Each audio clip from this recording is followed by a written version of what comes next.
to our next edition of the Foundation Speaker Series. My name is Michelle Warofka. Today, I have Mr. Kevin Connor with me. With over 30 years in the marketing industry, Kevin is a rock star expert in every sense of the word. Kevin is a partner at Modern Strategic Branding and Communications, a branding firm located outside Philadelphia, known for creating award-winning branding, advertising, and digital experiences for companies, products, and places.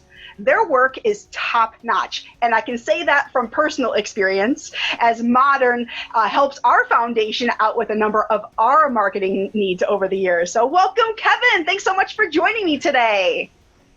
Michelle, thanks for calling me in, and that's a great intro. I might have to make you part of the Traveling Road Crew. That's terrific. I'll have my people call your people. All right. So Kevin, if you would, give our viewers kind of an overview or an elevator pitch, if you will, on what exactly Modern Strategic Branding and Communications is and what they do.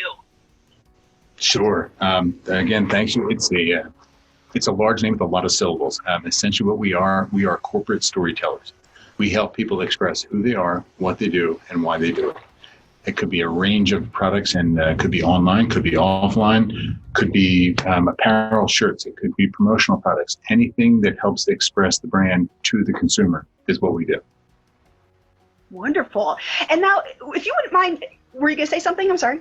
No, go for it. Okay. You're good. If you wouldn't mind kind of taking us back to your high school and college years, for that matter even, did you always, Kevin, have a desire to go into marketing? And regardless, if you could kind of guide us through in your educational roadmap and what ultimately drew you to the field of marketing? Right. One of the best parts of my life has been being affiliated with Pennsylvania Free Enterprise Week now, because I wish I knew about it in high school myself. When I was in high school, I was kind of clueless. Not necessarily going to be voted the most likely to succeed, if I put it that way. But out there trying different things. And I was a caddy at a country club, one of my many jobs that I've had. And I came across the idea of possibly going to school for finance to be a stockbroker. That's what I thought I wanted to do at the time, junior and senior year in high school. So I looked in finance and started working for that for college. At the time, when I took classes, I didn't take my first marketing class until 3.5 years in. I was a second semester senior, already going through the finance classes. And I took my first marketing class, and my eyes opened up. I said, I love this. I'm not so good at the finance part. So I had to pivot. And once I got out of college, I really didn't use my finance degree, to be quite honest with you. I just found my like and moved towards jobs that I like. Ended up with a marketing company over a couple steps. And about 21 years ago, my sister and I bought the company. I'm in business with my sister. Oh, wonderful. So that's the abbreviated version of my path to get there. The point being, and for all the students here, dive in and take something. If you like something, just start to go for it, and chances are excellent that you'll be moving in a different direction. You might not finish the path you want. You might, but you might not.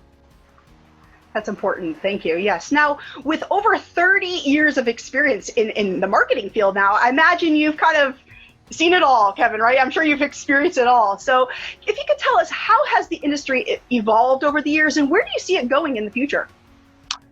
Great question, that. I'm not sure if I've seen it all. I've seen a lot, I'll say it that way. And every day I meet new people and introduce me to different experiences of how a company can market themselves.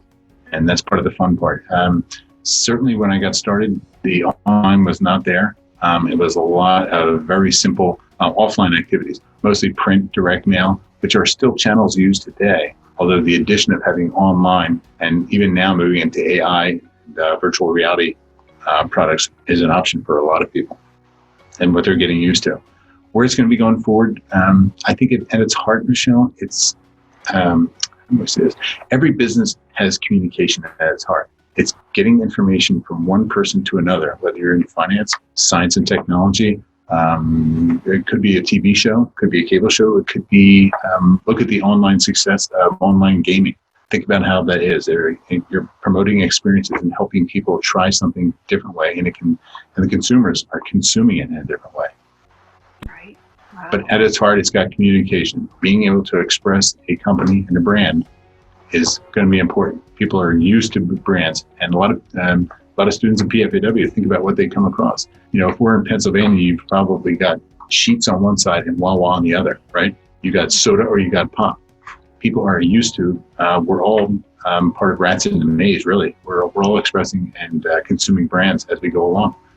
A simple trip to the grocery store will let you know anywhere from 45 to 60,000 different brands calling your attention from the shelves, right? Which one's you going to go with? And for a lot of students, their first brand they get in there is in the cereal aisle, right?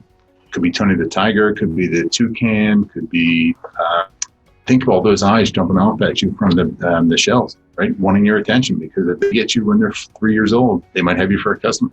My father, I swear, died at 72. I think he ate Frosted Flakes every day of his life. So to this day, I love Frosted Flakes. I'm with you. I do too. I'll tell you, right? That is a tough decision down that cereal aisle. I'll tell you, I have just as difficult of a decision when I'm in a shoe store. I'll tell you. Well, think about, since we're speaking about brands, think of what Zappos has done for the shoe, right? Think of that brand, right? If you were an early investor, I just heard a story about them the other day, refreshed my memory of they were getting slaughtered when they first got on. Think about what Tony Hsieh wanted to do. Ship you several shoes, let them try on. Chances are excellent you're going to ship back 18 of the 20 pairs you ordered, right? Who's going to pay for that? But he's got a branded experience surrounding it. That's Zappos. You know exactly what happens with Zappos, right? You come to expect that. And it forces everybody else to kind of ratchet up the bar. So that's part of the fun, right? That's right. Part of the fun. Yes. That's exciting. And part of it in our marketplace, in the free enterprise marketplace, rarely is there a company without competition. Everybody's got something, somebody else, you got to turn around and look over your shoulder and just kind of make sure you're on track and going the right way you want.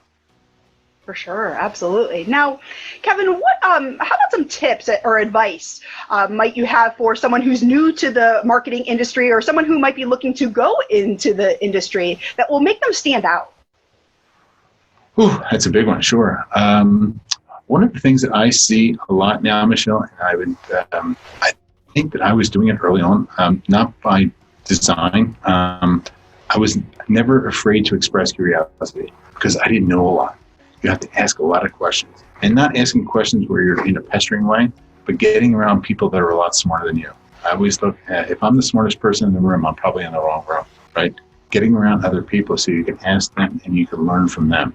So having that ongoing experience of ongoing likeness or love of learning, whether it's reading or being with people and developing your network is a key ingredient, I think, no matter what job you're getting involved in. For sure. Great could be advice. A professional sports star, a science star. It could be a politics. This is a great year, right? We're all watching a lot of the what's going on in the political campaign, and there's going to be people vying for office, and is this going to get hot and heavy as the time approaches to November? Watch how the politicians operate, right? They're great. Chances are excellent. They're great people. They're well versed in how to work with people, right? Because everybody at some point in time has to be a salesman. You've got to sell your idea. Whether you're a front level flirt, you've got to sell an idea on a different way to ordering system or processing things, or you're looking to have somebody buy a large enterprise system, right? Your ability to express, communicate, identify their need is going to be critical no matter what you are. And a lot of times it's selling yourself on your first job interview. Remember that first job interview? You went for that job? And who wasn't sweating that then, right? Thinking that down, but you move in and you get comfortable with people and they start to see all the things that you really can't learn, right? Your attitude, how you handle people, how you look in the eye, how you converse with them. All these interpersonal skills are so important no matter what job you're doing. Absolutely. That's important. And I would say, if I can do it, you can do it. Certainly the kids can do it. As young students, learn early and learn often. Love it. Perfect. Does that answer your question? It sure does. Absolutely. And now we've talked about how you and your company help market other companies and products and places, but how do you market your company? Very good. It's always tricky. And there's an old phrase that goes, the gardener's garden needs to be weeded, right? So we're always working with other people. Sometimes shining the light on our own organization is not always the easiest. Sometimes you're too busy to do that. Although, keep chipping away at it, putting out content so people understand who you are and what you stand for, and the type of relationship they might have if they work with your organization, right?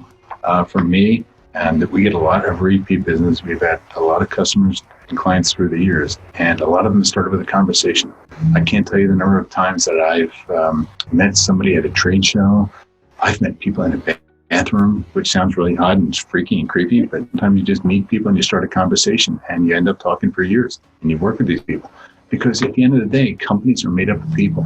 Your ability to get along with people and have them not only like you, but trust you and have confidence in what you're bringing to the table, that's a lesson that I've learned. And I always go back to this lesson. Years ago, right after college, I backpacked through Europe with a couple of friends.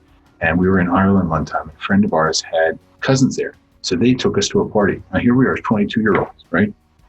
And we went to a party and they stopped the party and they started playing music. And they could sing song, like they knew song. And they asked these three Yanks, us people, what song do you know? What song can you sing right now? And we were looking at each other and saying, we've listened to radio for years, right? And we had albums. I couldn't name one song. You know what song we ended up singing together? Happy Birthday. That was the only song we knew all the words to. So the lesson for that, the takeaway for me was, what are you bringing to the party? So if you're going to join an organization, what are you bringing? Bring smile, you can bring a hustle, you can bring eagerness, you can bring enthusiasm. All these things don't cost money. This is what you're bringing to the table. This is the you. This is you investing in yourself. Maybe your parents investing in PFEW for a week during the summer. This is ongoing education above and beyond your books. But high school will get you an education, right? You've got to invest a little bit more in yourself. You've got to reach out there. You've got to take your foot off first a little bit and try things. And again, I'm going to go back to it all the time. Look, if I can do it, you can do it. The students that I see at PFEW through the years, I take as much away as they do, I swear, right? I'm confident that I come back energized, enthused, and the excitement that they get to share every year when I'm there. I love being around them. So. Oh, well, thank you for saying that. That's great. And, and that kind of combines a couple of things. You were talking about, how networking, and meeting, you put yourself out there to meet other people, regardless of where that might be. Right. And speaking of networking, for the last 9, 10 plus years at this point, Kevin, you've taken a week of your summer to educate and network with high school students, and literally thousands of students at this point who attend our summer programming, Pennsylvania Free Enterprise Week. Right. And we can't thank you enough, Kevin, for your commitment and support and all that you do for our foundation. So thank you for that. But if I may also say, on top of that, on top of volunteering, you are a donor. You provide sponsorships for students that want to participate each year. Thank you for that. And your own daughter attended PFEW when she was in high school as well. So I'm going to have to tempt you here. It was my son. I'm sorry, your son. I'm sorry. I knew it was. But he's going to live a relatively normal life. So he's in good shape and he had a great time. There we go. Great time. Loved Needless to say, though, it's a family affair. And there we go. Totally committed to the work that our foundation does, which is clearly evident with you being here today. But if we could, and I think if I can jump in, can I jump in for a second? Please do.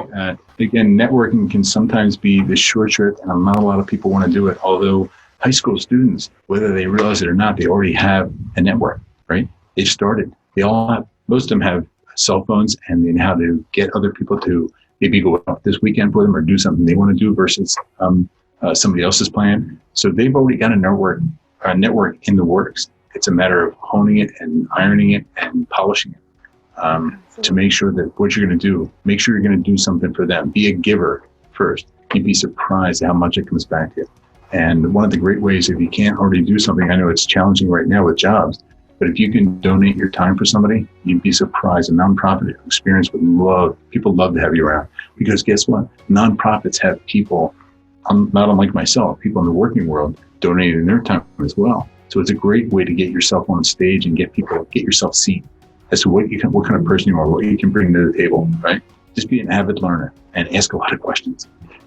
Love it. That's well said. Perfect. Wonderful. Kevin, thank you so much for joining me here today. I can't thank you enough. I appreciate you generously sharing your time and your expertise with me here today.